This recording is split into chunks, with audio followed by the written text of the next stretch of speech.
இன்னைக்கு நம்ம பார்க்க போறது கருணக்கிழங்கு மசியல். இதை எப்படி செய்யறதுன்னு சொல்றேன் பாருங்க. இது 10 நாளா இருந்தாலும் கிடையாது, ரொம்ப மருத்துவ குணம் வந்தது. இந்த கிழங்கு வாங்கி 10 நாள் 1 மாசம் கூட போட்டு நல்லா இந்த மாதிரி நீர் வத்தம், நல்லா நீர் வத்திச்சுன்னா சூப்பரா இருக்கும். இதை வச்சு நல்லா தோல் நீக்கிட்டு குழம்பு வைக்கலாம், புளி குழம்பு வைக்கலாம், சாம்பாரோட போடலாம், மசியல் பண்ணலாம்.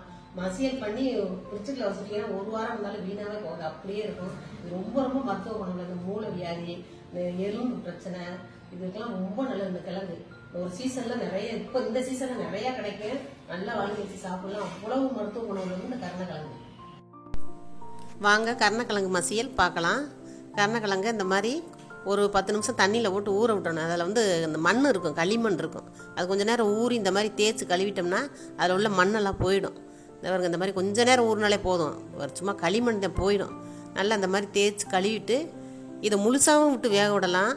நான் வந்து 2ஆக கட் பண்ணிடுறேன். கொஞ்சோண்டு புளி, இந்த இவ்வளோ புளி போட்டு நான் அரிக்கும் கிழங்கு, அதனால தான் கொஞ்சம் புளி, அரிசி கழுவுன கழனி தண்ணி, இது ரெண்டையும் ஒன்றா அப்படியே மிக்ஸ் பண்ணி ஒரு மினிமம் கொஞ்சம் தண்ணி வச்சா போதும், ரொம்ப வேணாம், பொங்கி எல்லாம் வெளில வந்துடும். லைட்டாக இருந்தால் போதும் கிழங்கு முங்குற அளவுக்கு. நான் அதை கட் பண்ணி தான் போகிறேன். கட் பண்ணி போட்டோம்னா அதில் உள்ள அந்த புளி கழனி எல்லாமே போய் சேர்ந்துக்கிட்டு கொஞ்சம் அரிப்பு இல்லாமல் இருக்கும். அதனால 2ஆக கட் பண்ணி போடுறேன். முழுசாகவும் போட்டு வேக வைக்கலாம். போட்டு இது ஒரு 2 அல்லது 3 விசில் விட்டாலே நல்லா கிழங்கு சூப்பராக வந்துடும். ஏன்னா நம்ம வாங்கி 1 வாரம் போட்டுறோமா, அந்த நீர் சத்து வத்துனாலே சீக்கிரமாக வெந்துடும், அரிப்பும் இல்லாமல் இருக்கும். இந்த பாருங்க எப்படி வெந்திருக்கு பாருங்கள். 2 விசில் தான், மாவு மாதிரி வெந்துடும். உரிக்கிறதுக்கு நல்லா இருக்கும். இந்த பாருங்க இப்படி உரிச்சா பஞ்சு மாதிரி இருக்கும் கிழங்கு. தோலை தனியாக எடுத்துடணும். இந்த கிழங்கு மட்டும் தனியாக உரித்து இந்த மாதிரி இருந்ததையும் அரிக்காது, இந்த அளவுக்கு வெந்துடணும். ரொம்ப அறவை கட்டிலாம் எடுக்கக்கூடாது, அரிக்கும். வச்சுட்டு நம்ம மசிகிறது இருந்தால் கூட அந்த இது வச்சு மசிக்கலாம். அது வந்து ஒரு மாதிரி ரொம்ப வலுவழுப்பாக போயிடும். அதனால நான் கையில் மசிக்கிறேன். கையில் மசித்தோம்னா கொஞ்சம் கரகரன்னு பாதி கிழங்கு இப்போ பிசைஞ்ச மாதிரி இருக்கும், பிசையாத மாதிரி இருக்கும். அந்த மாதிரி சாப்பிட்டோம்னா கொஞ்சம் நல்லாயிருக்கும். அதனால நான் கையில் பிணைகிறேன். இந்த மாதிரி பிணைஞ்சிக்கிட்டு ஒரு எலும்புச்சங்க அளவு புளி ஊற வச்சுக்கணும். தனியாக புளி, அதுலேயும் நம்ம புளி போட்டிருக்கோம், இதுலேயும் கொஞ்சம் ஊற வச்சுருந்த பாருங்க. இப்படி ஊற வச்சு நல்லா கரைச்சி வடிகட்டி அதில் ஊற்றிடணும். அந்த கிழங்கு நம்ம மசிச்சு வச்சுருக்கோம் பார்த்தீங்களா, அந்த கிழங்குக்குள்ளே அதை ஊற்றிடணும்.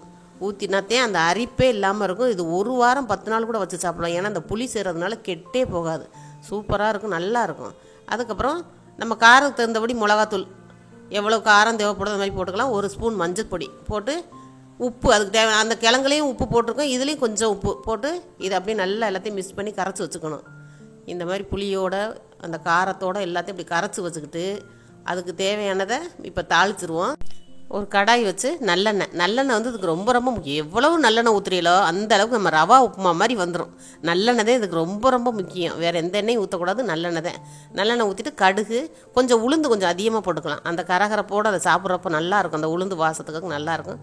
சோம்பு, பெருஞ்சீரகம்னு சொல்லுவோம், அந்த சோம்பு வந்து லைட்டாக இடிச்சுக்கணும். கொஞ்சம் தூள் மாதிரி இடித்து அதில் போட்டால் கொஞ்சம் வாசமாக இருக்கும். முழுசாக போடாமல் லைட்டாக ஒரு நெய் நச்சுட்டு அதில் போடணும். போட்டுட்டு அதுக்கப்புறம் நல்லா பொரிஞ்ச உடனே சின்ன வெங்காயம் ரொம்ப ரொம்ப முக்கியம். சின்ன வெங்காயம், ஒரே ஒரு பச்சை மிளகாய், அது நம்ம தேவைன்னா கொஞ்சம் பாதி கூட போட்டுக்கலாம். ஆனால் பச்சை மிளகா போடணும், அப்போ அந்த வாசத்துக்கு நல்லாயிருக்கும். கொஞ்சம் பச்சை மிளகாய், கருவேப்பிலை, தக்காளி, இது எல்லாத்தையும் போட்டு நல்லா அந்த மாதிரி வதக்கணும். வெங்காயம் வந்து நல்லா அந்த எண்ணெயில் நல்லா வதங்கிடணும். வதங்கினாத்தே அந்த டேஸ்ட்டு கொடுக்கும். இந்த தக்காளி எல்லாம் நல்லா அப்படியே மசிஞ்சு வதங்கிடணும்.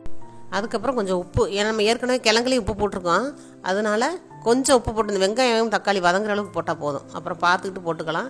உப்பும் போட்டோம்னா நல்லா சீக்கிரமாக நல்லா அந்த மாதிரி வதங்கிடும். வதங்கினதுக்கப்புறம் நம்ம கரைச்சி வச்சுருக்கோம் இல்லையா, கருணக்கிழங்கு, புளி, மிளகாத்தூள் எல்லாம் போட்டு இந்த மாதிரி கரைச்சிருக்கோம் இல்லையா, இதை அதில் சேர்த்துடணும். இதையும் அதில் போட்டு நல்லா வதங்கணும்.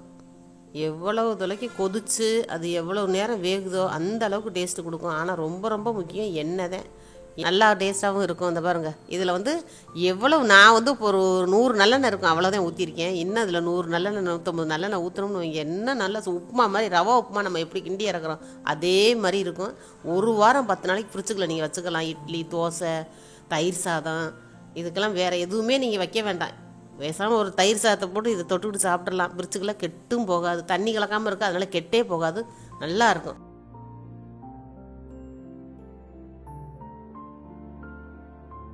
இந்த பாருங்கள், மேலே நல்லெண்ணெய் ஊட்டுறேன் பாருங்கள்.